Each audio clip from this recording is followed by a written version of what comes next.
Hi everyone, welcome to another Monday Reflections. This is where I read some calming poetry, one by myself, one by a poet I really admire, and then there's also a word that we can all focus on for the week.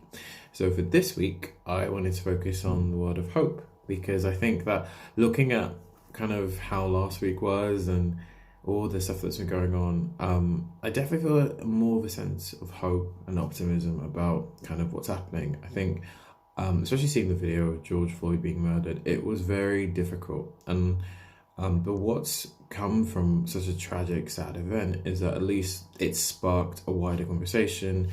It sparked loads of peaceful protests, and it's it's nice that there's a kind of like a wider consciousness about kind of really big topics like systematic oppression and racism and racist statues. So I feel really hopeful. But so I'll go into that. But what I'll do right now, I'll read an old poem I've written. It's called Live. And I wrote this last year, and it's like I wanted basically. I think the idea was I wanted to try and write like an affirmation poem, like an encouraging kind of thing that you can kind of say to yourself if you feel a bit stressed. So if you do feel a bit stressed or anxious, definitely, hopefully you can close your eyes, you can relax, and then I'll imagine I'm reading this directly to you. Live. Find someone that loves you. Find the person that wakes you up when you're running late.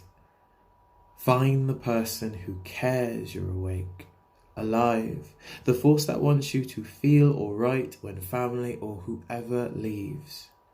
Find someone who is sexy and passionate but makes you sick, but in a good way, because both you and they understand you have a lot of cheek.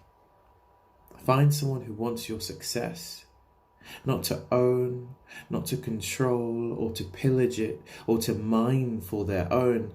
They want you to thrive so that you are a king in your own right. Find someone who's more than flesh, more than pleasure, a quick fumble or one thing happened or one thing led to another. Find the right man, being, person for you.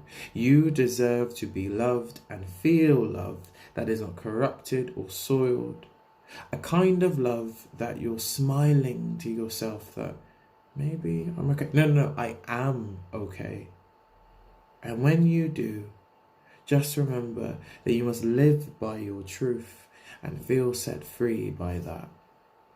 Okay, thank you. So as I said, I think for this week it's good to have this kind of wider sense of hope, and I feel that looking at everything that's been taking place, I know that there's been really difficult moments, and I think what I'm so encouraged by is because seeing the solidarity, seeing that people have been so vocal about their past experiences, and also understanding that how we can all make changes to make things better, to improve things for everyone, has been so affirming and so positive. And I'd like to think that the baby steps have been done, that there's a wider conversation that can take place and more can be done to enable this to be a continuous thing. And I feel that for this week, especially when there's so many variables, there's so many unknowns with what's going on with the R rate, what's going on with if lockdown's lifted or not, or just general anxieties. I think it's important this week to try and find that moment where you can find hope, where you can be hopeful for something and know that it's a positive thing. It's a good thing to be hopeful. I know that there is that need to be a realist. There's that need to have that kind of sense of, well, this can happen, that can happen. But ultimately, you have to have but I'd say you'd have to have both the kind of realism and both the optimism, because that's how you can kind of navigate through kind of very kind of sometimes bleak, weird, strange times. But we'll overcome, and we always do. So I'm going to pause there. I'm going to read a poem. So I'm going to read this poem by Chen Chen, who is this brilliant writer, and I've really enjoyed reading his book because definitely recommend. This book is called When I Grow Up, I Want to Be a List of Further Possibilities. And the book is so beautifully written because it's got different moments of referencing love and family and kind of I don't want to spoil anything, but there's so many beautiful moments. So I'm going to read the title poem in this book. And again, it's called When I Grow Up, I Want to Be a List of Further Possibilities.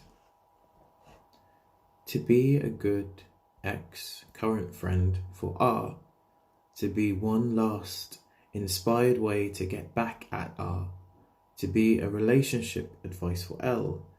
To be advice for my mother. To be a more comfortable hospital bed for my mother. To be no more hospital beds. To be, in my spare time, America for my uncle, who wants to be China for me. To be a country of trafficless roads and a sports car for my aunt, who likes to go fast.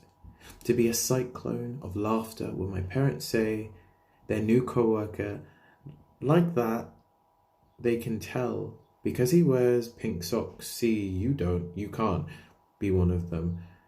To be the one my parents raised me to be. A season from the planet of planet-sized storms. To be a backpack of PB&J and everything I know for my brothers who are becoming their own storms. To be, for me, nobody, homebody, body in bed watching TV. To go 2D and be a painting, an amateur hilltop and stars, simple decoration for the new apartment with you. To be close, J, to everything that is close to you. Blue blanket, red cup, green shoes with pink laces. To be the blue and the red, the green, the hot pink. Yes. So thank you all for listening, and I definitely hope that you have a lovely week. You stay safe, stay tuned, and I'll see you for next Monday's Monday Reflection. Okay, bye.